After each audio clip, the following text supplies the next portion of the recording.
Hi everyone, welcome back to my channel క్వీనీతో ముచ్చట్లు.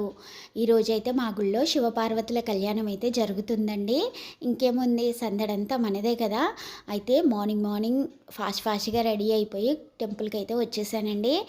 నేను వచ్చేసరికి 7 అయింది. అప్పటికే మా గుడిలో చూడండి ఎంత సందడిగా ఉందో.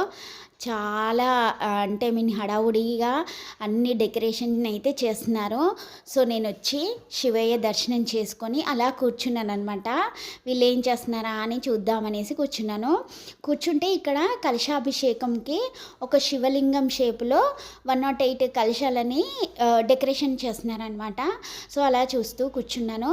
ఇంకా నేను ఎప్పుడు అనుకుంటానండి శివయ్య సేవ చేయాలని, బట్ ఎప్పుడు కుదరదనమాట. మా టెంపుల్లో అందరు పెద్దవాళ్ళు ఉండి వాళ్ళే చూసుకుంటారు.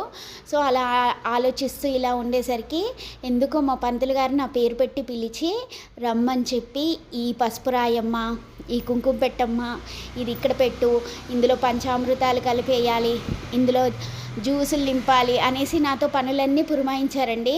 నిజంగా నేను షాక్ అనమాట.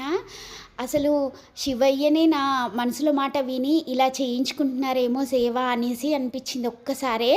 నిజంగా అండి ఎంత అదృష్టమో కదా. అయితే ఇంకా 2 అవర్స్ తర్వాతకి మా డెకరేషన్ అయితే కంప్లీట్ అయిపోయిందండి. చక్కగా ఎంత మంచిగా వచ్చిందో అసలు చూస్తూ అలా ఉండిపోవాలనిపించింది. చూస్తున్నారా ఎంత బాగుందో. ఈరోజు మార్నింగ్ నుంచి ఒక పాజిటివ్ వైబ్ అండి. చాలా సంతోషం అనిపించింది. థ్యాంక్స్ ఫర్ వాచింగ్ అండి. ఉంటున్నా మరి, బాయ్.